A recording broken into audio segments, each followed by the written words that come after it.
kita kembali akan menceritakan kisah tentang nabi-nabi Allah. Nabi satu ini termasuk dalam 25 nabi yang namanya tercantum di dalam Al-Quran.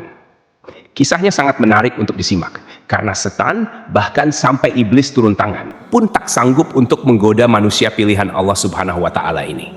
Ditambah lagi, nabi ini seringkali dikait-kaitkan dengan tokoh Buddha. Banyak yang beranggapan bahwa beliau adalah sosok Siddhartha Gautama yang menjadi pendiri dari agama Buddha. Untuk itu, di video kali ini, kita akan membahas tentang kisah Nabi Allah Zulkifli alaihi salam.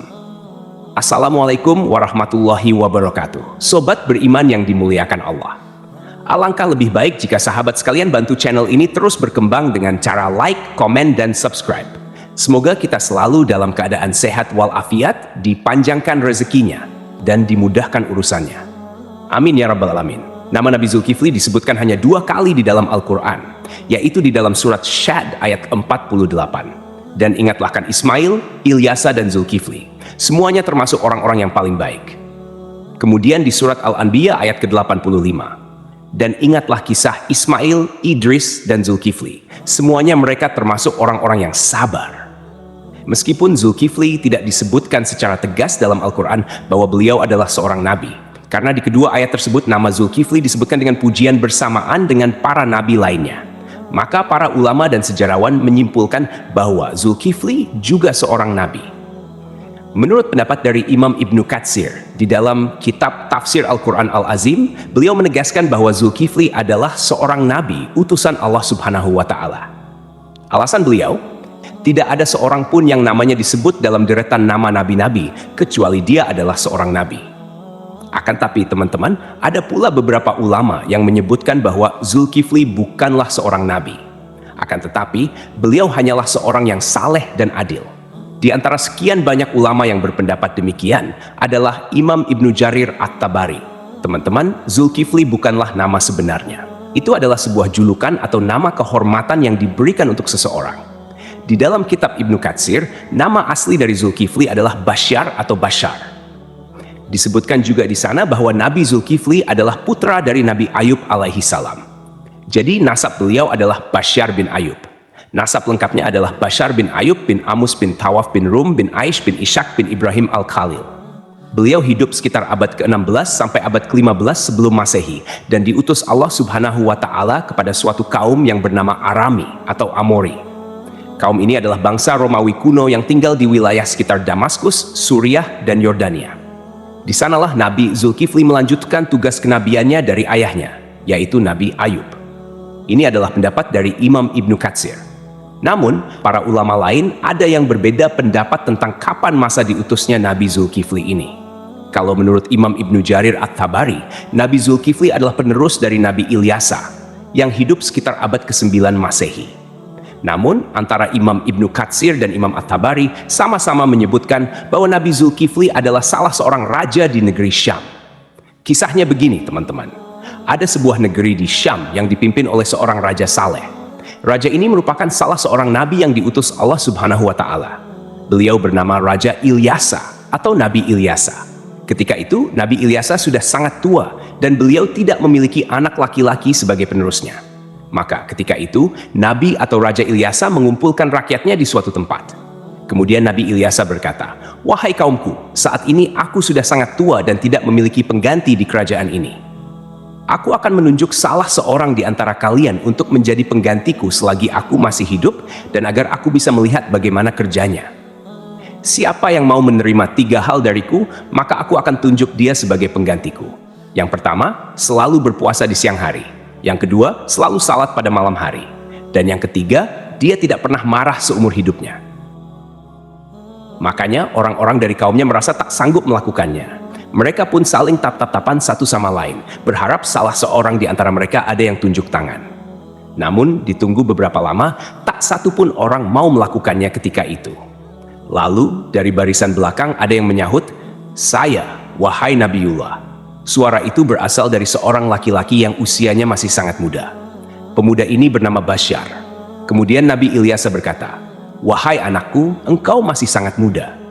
Tugas ini sangatlah berat untukmu."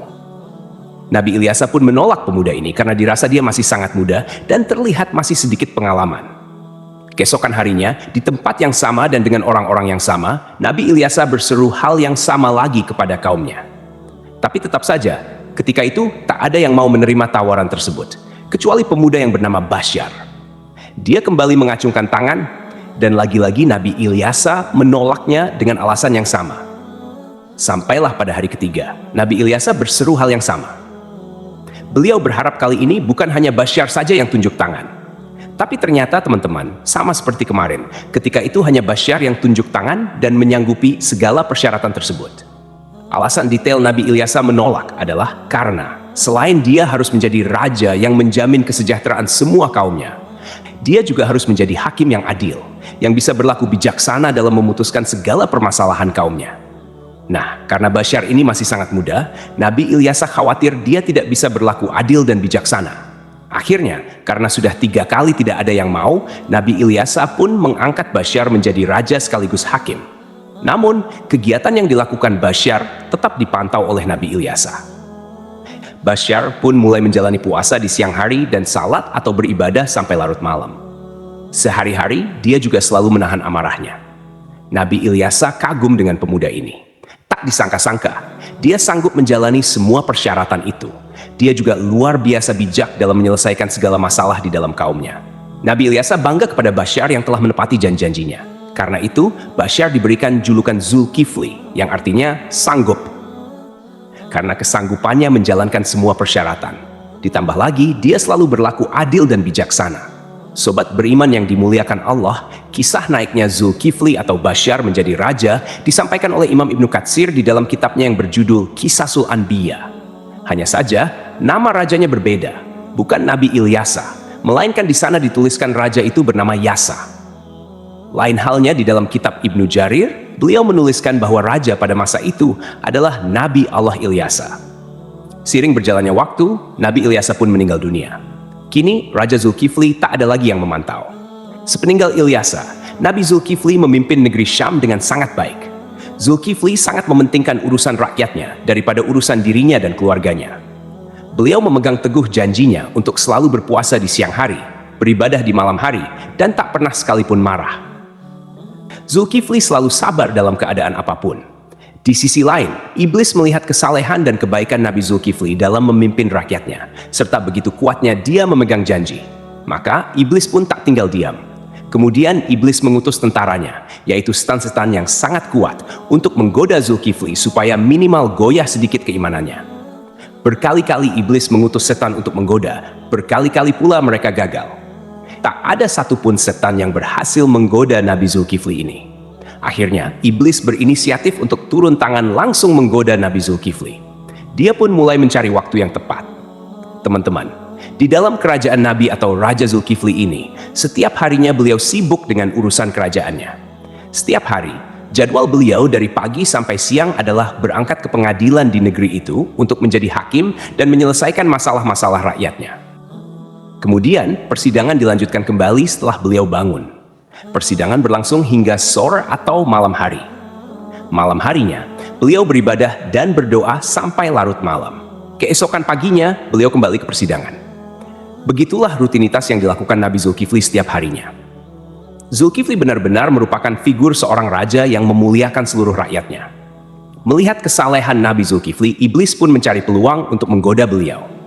Kali ini, iblis berniat membuat Nabi Zulkifli marah, agar beliau melanggar janjinya kepada Nabi Ilyasa untuk tidak marah sama sekali. Akhirnya, pada suatu hari, iblis datang menemui Nabi Zulkifli dengan menyamar sebagai seorang kakek tua renta dan miskin. Hari itu, Nabi Zulkifli sedang merasa sangat lelah. Ketika jam istirahatnya tiba, beliau segera pulang lebih awal untuk tidur siang. Baru saja beliau hampir terlelap, iblis yang menyamar sebagai kakek tua mengetuk pintu kamarnya. Dari dalam kamar, Nabi Zulkifli bertanya, "Siapa itu?" Iblis menjawab, "Aku orang tua yang teraniaya." Nabi Zulkifli pun bangun dan membukakan pintu. Iblis kemudian mengarang cerita, mengaku bahwa ia mengalami banyak perlakuan semena-mena dari kaumnya. Ia terus bercerita panjang lebar, hingga waktu istirahat Nabi Zulkifli habis. Meski kelelahan, Nabi Zulkifli tetap mendengarkan cerita itu dengan sabar. Ketika tiba waktunya untuk kembali ke persidangan, Nabi Zulkifli berkata, "Wahai paman, engkau bisa meneruskan ceritamu nanti. Datanglah ke tempat persidangan sore ini. aku akan membantu menyelesaikan masalahmu di sana." Nabi Zulkifli pun kembali ke persidangan dan menjalankan tugasnya sebagai hakim. Namun, ketika sore tiba, kakek tua itu tidak kunjung datang. Nabi Zulkifli menunggu hingga malam hari, tetapi kakek tua itu tetap tidak muncul. Beliau pun pulang ke rumah dengan pikiran bahwa mungkin kakek tua itu akan datang esok hari. Keesokan harinya, Nabi Zulkifli seperti biasa duduk di persidangan untuk menyelesaikan permasalahan rakyatnya. Beliau menunggu hingga siang, tetapi kakek tua itu tetap tidak datang. Ketika waktu istirahat tiba, Nabi Zulkifli menutup sementara majelisnya dan pulang untuk tidur siang. Namun, baru saja beliau tertidur, kakek tua yang sama kembali mengetuk pintu. Nabi Zulkifli membuka pintu dan berkata dengan lembut, "Wahai paman, bukankah sudah kukatakan padamu kemarin, datanglah ketika aku di persidangan. Aku akan menyelesaikan masalahmu di sana." Namun, kakek tua itu kembali mengarang cerita, berbicara panjang lebar hingga waktu istirahat Nabi Zulkifli habis untuk kedua kalinya. Meski sangat lelah, Nabi Zulkifli tetap sabar. Beliau berkata, "Wahai paman, datanglah ke majelisku sore ini. Aku akan menunggumu di sana untuk menyelesaikan masalahmu." Kakek tua itu pergi dan Nabi Zulkifli kembali ke persidangannya. Karena tak sempat istirahat, beliau tampak sangat lelah dan mengantuk. Ketika sore tiba, Nabi Zulkifli mencari kakek tua itu di tempat persidangan. Tetapi kakek tua itu tidak datang lagi. Nabi Zulkifli berdoa kepada Allah Subhanahu wa Ta'ala agar diberikan kesabaran dan keteguhan hati, sehingga beliau tidak marah. Pada hari ketiga, ketika waktu istirahat tiba, Nabi Zulkifli pulang dengan cepat. Hari itu, beliau merasa sangat lelah, bahkan lebih lelah dari hari sebelumnya. Sebelum beristirahat, Nabi Zulkifli mempesan kepada para pengawalnya dan seorang anggota keluarganya, "Jangan biarkan siapapun mendekati pintu ini. Aku ingin tidur. Hari ini aku sangat lelah." Baru saja Nabi Zulkifli tertidur, iblis yang menyamar sebagai kakek tua kembali datang dan mengetuk pintu. Namun, penjaga pintu dengan tegas berkata, "Hai paman, raja sedang istirahat. Beliau tidak ingin diganggu." Kakek itu berusaha memaksa masuk dengan alasan, "Aku sudah memiliki janji dengan raja untuk bertemu hari ini." Namun, penjaga tetap tidak mengizinkannya dan memintanya menunggu hingga waktu istirahat selesai. Iblis pun pergi, tetapi kemudian dia menemukan sebuah lubang di atas kamar Nabi Zulkifli. Melalui lubang itu, iblis memanjat dan masuk ke dalam kamar Nabi Zulkifli yang sedang tertidur. Iblis mendekati Nabi Zulkifli untuk membangunkannya, dengan tujuan membuat beliau marah. Saat terbangun, Nabi Zulkifli melihat kakek tua itu dan bertanya, "Hai paman, apa yang kau lakukan di kamarku? Bukankah aku telah menyuruhmu untuk menemuiku di persidangan?" Hampir saja Nabi Zulkifli marah, tetapi beliau menahan amarahnya dengan sekuat tenaga. Melihat Nabi Zulkifli tetap sabar, iblis merasa putus asa. Lalu iblis berkata, "Wahai raja, coba lihat aku. Apakah engkau tidak mengenali siapa aku?" Nabi Zulkifli memperhatikan lebih jelas dan berkata, "Engkau pasti musuh Allah." Kakek tua itu menjawab, "Benar, aku adalah iblis. Engkau membuatku tak berdaya dalam segala hal. Aku melakukan ini semua untuk membuatmu marah agar kau melanggar janjimu." Namun, iblis akhirnya menyerah karena tidak berhasil membuat Nabi Zulkifli marah. Lalu ia pergi meninggalkan kamar tersebut. Cobaan dari kaum yang menentang. Selain gangguan dari iblis, Nabi Zulkifli juga menghadapi cobaan lain berupa pemberontakan dari sebagian kaumnya. Beberapa orang dari kaumnya menentang kekuasaannya dan berencana menghancurkan kerajaannya. Mereka bahkan ingin Nabi Zulkifli turun dari jabatannya sebagai raja. Melihat situasi ini, Nabi Zulkifli mengumpulkan pasukannya untuk melawan para pemberontak. Sayangnya, sebagian besar kaumnya enggan ikut berperang karena takut mati di medan perang. Mereka memberikan syarat yang hampir mustahil, yaitu jaminan bahwa mereka akan tetap hidup dan tidak terbunuh selama pertempuran. Nabi Zulkifli pun berdoa kepada Allah Subhanahu wa Ta'ala, memohon agar seluruh pasukannya diberikan keselamatan. Dalam pertempuran yang berlangsung sengit, doa Nabi Zulkifli dikabulkan oleh Allah. Tidak ada satupun anggota pasukannya yang gugur dan pasukan Nabi Zulkifli berhasil meraih kemenangan. Keberhasilan memimpin kerajaan. Setelah kemenangan itu, kerajaan Nabi Zulkifli menjadi lebih tentram dan sejahtera. Nabi Zulkifli memimpin dengan keadilan dan kebijaksanaan, menjalani hidup dengan sederhana, serta selalu mementingkan kesejahteraan rakyatnya. Beliau dikenal sebagai pemimpin yang sabar, tidak pernah marah, dan selalu memegang teguh janjinya. Dalam tafsir Imam At-Tabari, disebutkan bahwa Nabi Zulkifli adalah penerus dari Nabi Ilyasa. Namun, sebagian ulama lainnya meyakini bahwa Nabi Zulkifli adalah orang yang sama dengan Nabi Yehezkiel, yang dimakamkan di Babilonia, di sebuah tempat bernama Al-Kifl, yang kini berada di kawasan Irak. Abdullah Yusuf Ali dalam The Holy Quran menyebutkan bahwa kata Kifli adalah bentuk Arab dari Yehezkiel, yang berasal dari bahasa Ibrani. Berdasarkan pendapat ini, Zulkifli bukanlah sebuah julukan melainkan nama asli. Terlepas dari kebenaran pendapat ini, para ulama seperti At-Tabari, Ibnu Katsir, Ibnu Ishaq, dan Ibnu Qutaibah sepakat memandang Yehezkiel sebagai Nabi Allah. Ibnu Katsir bahkan mengisahkan Nabi Zulkifli dan Nabi Yehezkiel sebagai dua cerita yang berbeda. Artinya kedua nabi ini dianggap sebagai tokoh yang berbeda. Ada pula perdebatan panjang yang menyebutkan bahwa Zulkifli adalah sosok Buddha Siddhartha Gautama, seorang tokoh yang diyakini sebagai pendiri agama Buddha. Siddhartha Gautama diperkirakan hidup antara abad ke-6 hingga ke-4 sebelum Masehi. Beberapa pendapat menyatakan Buddha adalah Nabi Zulkifli. Ada juga yang menghubungkannya dengan Nabi Idris, dan bahkan ada yang menyebut Buddha adalah Nabi Khidir. Pendapat ini salah satunya didasarkan pada anggapan bahwa kata Kifli adalah bentuk Arab dari kata Kapil, kependekan dari Kapila Wastu, yaitu ibu kota Sakya dan tempat tinggal Siddhartha Gautama sebelum meninggalkan istana. Salah satu pendukung teori ini adalah Hamid Abdul Qadir dalam karyanya Buddha the Great, His Life and Philosophy. Beliau menyimpulkan bahwa prinsip hidup Nabi Zulkifli memiliki banyak kesamaan dengan filosofi yang diajarkan Siddhartha Gautama. Pendapat ini diperkuat oleh Al-Qasimi, seorang ahli tafsir yang menafsirkan surah At-Tin, Saka. Pohon Tin, tempat Buddha mendapatkan wahyu dan menjadi rasul. 2. Pohon Zaitun, tempat Nabi Isa diangkat menjadi nabi dan rasul. 3. Gunung Sinai, tempat Nabi Musa menerima mandat dari Allah. 4. Negeri Mekah yang aman, tempat Nabi Muhammad SAW menerima wahyu. Dalam tafsir tersebut, timbul pertanyaan mengapa agama Buddha dan Kristen disebut lebih awal dibandingkan Yahudi dan Islam. Ibnu Taimiyah menjelaskan bahwa hal ini karena agama Buddha berada lebih jauh dari kebenaran, kemudian Kristen dan Yahudi lebih mendekati, sedangkan Islam disebut terakhir karena kesempurnaannya. Namun, ada juga pendapat lain yang menghubungkan Buddha dengan Nabi Khidir. Dalam Al-Milal wa An-Nihal yang ditulis oleh Asy-Syahrastani, dijelaskan bahwa jika ajaran-ajaran Buddha benar, maka ia memiliki banyak kesamaan dengan Nabi Khidir. Adapun pendapat yang menyatakan Buddha adalah Nabi Idris didasarkan pada beberapa kesamaan, seperti aturan memakai jubah kebikuan. Dalam kitab Mustadrak Al-Hakim dari Ibnu Abbas, dikatakan bahwa Nabi Daud adalah seorang pembuat perisai, Nabi Adam seorang petani, Nabi Nuh seorang tukang kayu, Nabi Idris seorang penjahit, dan Nabi Musa seorang penggembala. Sementara itu, Siddhartha Gautama yang dikenal sebagai Buddha adalah seorang pangeran, putra Raja Sudodana.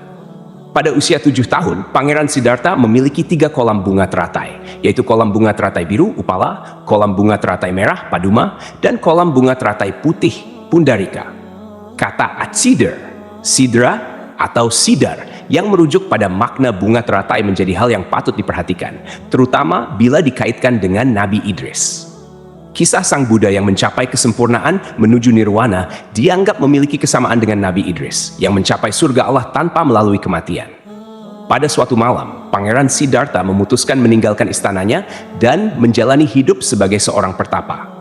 Di usia 40 tahun, beliau dikatakan diangkat sebagai nabi. Sebagaimana nabi-nabi lainnya, Buddha Gautama juga meramalkan kedatangan Nabi Muhammad SAW.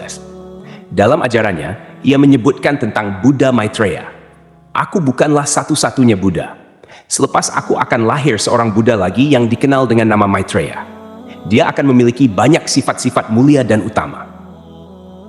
Sejarawan Muslim bernama Al-Biruni yang pernah tinggal bertahun-tahun di India mencatat dalam kitabnya Al-Hind bahwa para penganut Buddha di India tidak menganggap Buddha sebagai Tuhan, melainkan hanya seorang nabi. Demikianlah kisah Nabi Zulkifli yang dihubungkan dengan Siddhartha Gautama. Semoga kisah ini bermanfaat. Mohon maaf atas segala kekurangan. Yang benar datangnya dari Allah SWT, sedangkan kekhilafan berasal dari saya sebagai manusia biasa. Sampai jumpa pada kisah-kisah seru lainnya. Wassalamualaikum warahmatullahi wabarakatuh.